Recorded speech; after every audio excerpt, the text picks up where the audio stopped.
আসসালামু আলাইকুম। সবাই কেমন আছেন?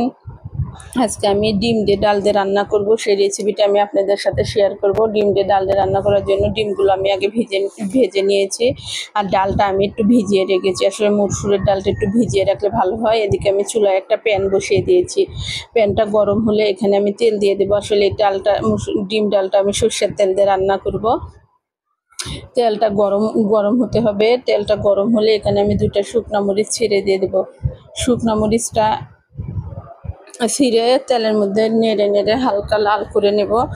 তেল যখন এটা হালকা লাল হয়ে আসবে, এখানে আমি রসুন, পেঁয়াজ, কাঁচামরিচ কেটে নিয়েছি। আসলে কাঁচামরিচ কাটাটা আমি পরে দেব। আমি রসুন আর পেঁয়াজটা দিয়ে দিয়েছি। এটা আমি নেড়ে চেড়ে হালকা বাদামি কালার করে নেব। এটা যখন আমার হালকা বাদামি কালার হয়ে আসবে, তখন এই যখন এ পর্যায়ে বাদামি কালার হয়ে আসছে, তখন এখানে আমি আদা রসুন বাটাটা দেবো। আদা রসুন বাটা আসলে বেশি দেবো না, অল্প করেই দেবো। এখানে আমি আদা রসুন বাটাটা আমি তেলের মধ্যে একটু নেড়ে চেড়ে নেব সুন্দর করে, তাহলে আদা রসুনের গন্ধটা চলে যাবে। নেড়ে চেড়ে নেওয়া হলে এখানে আমি একটু পানি দেবো। পানি দেওয়া হলে এখানে লবণ দেবো। লবণটা আসলে স্বাদ অনুযায়ী দেবো আমি।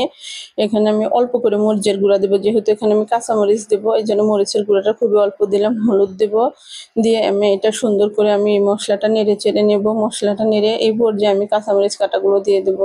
কাঁচামরিচ কাটাগুলো দিয়ে কিন্তু আমি একটা খুরচুন দিয়ে আবার প্যানটার মধ্যে ভালোভাবে নেড়ে দেবো।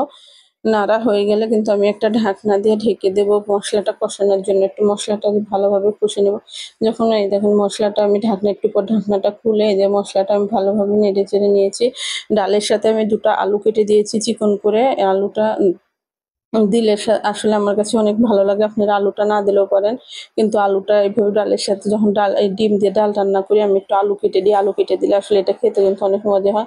দেখে আমি পানি গরম করে নিয়েছিলাম, আমি গরম পানিটা এখানে দিলাম। আপনারাও এখানে ডিম ডালটা রান্না করার সময় অবশ্যই গরম পানি দিবেন। আমি এবার দেওয়ার পরে এখানে আমি একটা ঢাকনা দিয়ে ঢেকে দিলাম। একটু পর আমি ঢাকনাটা খুলে নেব। ঢাকনাটা খুলে যেটা আবার নাড়া দিয়ে নিলাম। আমি এই পর্যায়ে কিন্তু আমি লবণটাও চেক করে নেব। আসলে আমি যে লবণ দিয়েছি সেই লবণটা ঠিক আছে। লবণটা বেশি হলেও কিন্তু খেতে ভালো লাগে না। যখন এই দেখুন ডিমের পানি, ডালের পানিটা এভাবে নিচের দিকে চলে আসছে, তখন এখানে আমি ডিমগুলো ভেজে নিয়েছি। ডিমগুলো আমি দিয়ে দেবো। ডিমগুলো দিয়ে আমি এবার ঢাকনা দিয়ে একটু ঢেকে দেবো। আপনারা টমেটো দিলেও দিতে পারেন। টমেটোর সিজনে কোনো খেতেও কিন্তু আরও স্বাদ লাগবে, কিন্তু আমার ঘরে এখন টমেটো নাই দেখে আমি দিই নাই। এইভাবে দেওয়ার পর আমি এবার ঢাকনা দিয়ে ঢেকে দিলাম। যখন বলক আসবে ঢাকনাটা আমি খুলে নিয়েছি, নিয়ে এবার চারপাশটা নাড়া দিলাম। আসলে এভাবে একটু পর নাড়া দিতে হয়। আর চুলার জালটাও কিন্তু হাই হিটে বাড়িয়ে রান্না করার চেষ্টা করবেন। আসলে ডিম ডালটা রান্নার সময় চুলার জালটা একটু বাড়িয়ে রান্না করলে আসলে ভালো হয়। এ পর্যায়ে কিন্তু এই যে দেখুন আমার ডালের পানিটাও কিন্তু অনেকটা শুকিয়ে এসেছে। এ পর্যায়ে কিন্তু এটা আমি চুলায় থেকে নামিয়ে নেব, অনেকটা একটু এভাবে নাড়াচাড়া দিয়ে।